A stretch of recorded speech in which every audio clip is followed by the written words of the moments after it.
You hear this a lot. I mean, it's very common, especially in self-help motivations. You need to be motivated, you have to have willpower, grit and perseverance are huge and important. And it's not that those qualities are not important. It's just that the way to develop them is different than what most people think. The people who appear to have the greatest self-control actually are just tempted the least. The way to get better willpower is to design an environment that tempts you less, not to say, let me just try harder.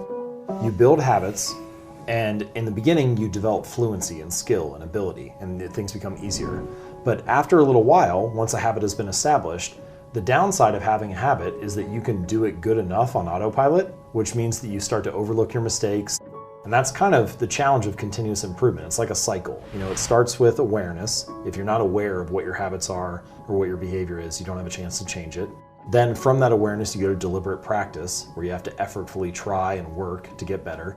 And eventually, the thing that you were deliberately practicing becomes a habit and becomes automatic. But once it becomes automatic, that's not the end. You have to return to awareness. Probably the ultimate reason that habits are so important. It's true, like habits can help you earn more money or be more productive or lose weight. But in addition to the external results that habits provide, they also shape your sense of self. They are the engine or the avenue through which you learn to believe things about yourself. Like sometimes people will say stuff like, fake it till you make it. But fake it till you make it is asking yourself to believe something without evidence for it. And you can do that for a little while. You can do it for a day or a week. But eventually, I mean, there's a word for beliefs that don't have evidence behind them. It's delusion. And if you're deluding yourself, then eventually you give up on that. But the power of doing a better habit each day or casting a little vote for that type of person is that now you have evidence to root your belief in. I think there are a few core habits that are going to serve everybody and certainly serve me well. So exercise is a huge one. The ultimate meta habit is reading, because if you build a habit of reading, you can solve pretty much any other problem. You want to learn how to be a better podcaster? You can read about that. You want to meditate? You can read about that. You want to learn how to make more money? You can read about that. And so what you need is to develop a habit of reading, and then whatever problem you're facing at the time, you have a method for solving that. Writing, for me, is huge. I don't actually know what I think about something until I write about it. You'll ask me something, and I'll get an implicit feeling about what that topic is. I'll have some intuition, a gut feeling about it, and I'll say whatever that feeling is driving me to say. But I don't actually know if that's what I really think. Going for a daily walk would be a huge one. When your body is moving, it's very hard for you, one, to not be active mentally. Try to be closed off mentally and be dancing physically. It's very hard to do. It's really hard for your mind to be shut down. I wonder about your non-conscious mind being like a bottleneck sometimes.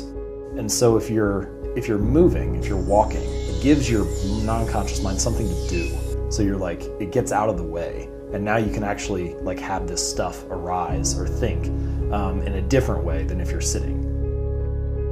Often when we set about to change something or to achieve something, the first step is almost always setting a goal. This is coming from someone like I was very goal-oriented for a long time. Sometimes I would achieve those, but then sometimes I wouldn't. And so I had this question like, well, clearly I'm setting goals for both, so like that can't be the thing that determines it. And you see this a lot, that the winners and losers in a particular domain often have the same goals. So if the winners and the losers have the same goal, then the goal cannot be the thing that distinguishes the two. And the thing that distinguishes them is the process, the system behind the goal. And this is also important because achieving a goal often only changes your life for the moment. So it's like treating a symptom without treating the cause. And habits are a better solution in that case, because if you fix the inputs, the outputs fix themselves automatically, right? You don't have to fight to have a clean room if you have clean habits. And I think that that's true in a larger sense as well. People want outcomes. They want to earn more money or lose weight or be more productive or reduce stress. But the outcome is not the thing that needs to change. It's the system that precedes it.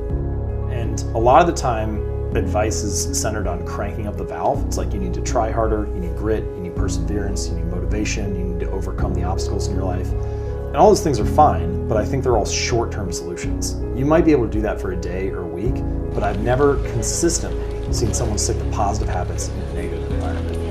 It's really hard to fight that day in, day out. So the solution, I think, is to reduce friction. There are a ton of ways you can do this. One way is just to scale the habit down, make it as easy as possible. say you want to get in shape and you're like, all right, I want to run a couple days a week, but I know I should start small, so I'll only run for 15 minutes. But even that is like way bigger than what I'm talking about. I mean, it should be so small that in the book I call it the 2-minute rule, but you should downscale any habit to fit within 2 minutes. So it's like, all right, I want to go for a run 3 days a week. My habit is I put on my running shoes and I step out the door. Anything else that happens after that is just bonus. Because what you need to do is master the art of showing up. A habit must be established before it can be improved, right? If you don't establish the habit, there's nothing to optimize. If you're not showing up at the gym every day, who cares about what workout you're doing? You're not even there. Be the person who shows up and puts their running shoes on every day before you worry about how far you're running, what kind of workout you're doing, and all that type of stuff. If you feel good, if you feel satisfied right after you do something, then it's like this positive emotional signal, and it's like, yeah, I should do this again. Behaviors that are immediately rewarded get repeated. Behaviors that are immediately punished get avoided. And it's really about the speed of how quickly you feel successful. If it feels good, you have a reason to do it again. Reading is sort of like this meta habit that helps you solve all your other problems. Start more books, quit most of them, read the great ones twice.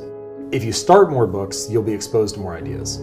If you quit most of them, if you quit the ones that aren't relevant to you or aren't that good or just aren't a high quality bar, then you'll have the chance to start even more. And when you find the great ones, read them twice because the advice is incredible and it's potentially life-changing. Every human has a body and every human has like a physical presence. So learn to use your body in some way to be more alive and to experience what that's like to be human. If you just spend all day in your head or all day staring at a screen, you only kind of get half of what it means to be alive. Community, connection, serving others. Personally, I have felt most engaged when I've been working on a shared mission with a group of people face to face. But I think actually I find more satisfaction and more purpose in connecting with people face to face. I think greatness is contributing your little bit to the world. That's it. Like the thing that has advanced humanity over the broad span of time is the collective knowledge that we've all accumulated, what we've added together. It's like we've had it started out as a very small snowball and just keeps rolling on this endless hill as humanity continues, and the cumulative knowledge gets bigger and bigger. There have been 107 billion people who have lived throughout history, and there are 7 billion alive right now. So the dead outnumber the living 15 to 1. When you are born, you inherit all the lessons from those 107 billion people, right? And that's true all the way down the line, right? Like the next generation always gets to advance based on this like ever-growing bundle of knowledge that we come up with. And so if you, at some point throughout your life, can add just a little bit to that bundle, the rest of humanity is better for it.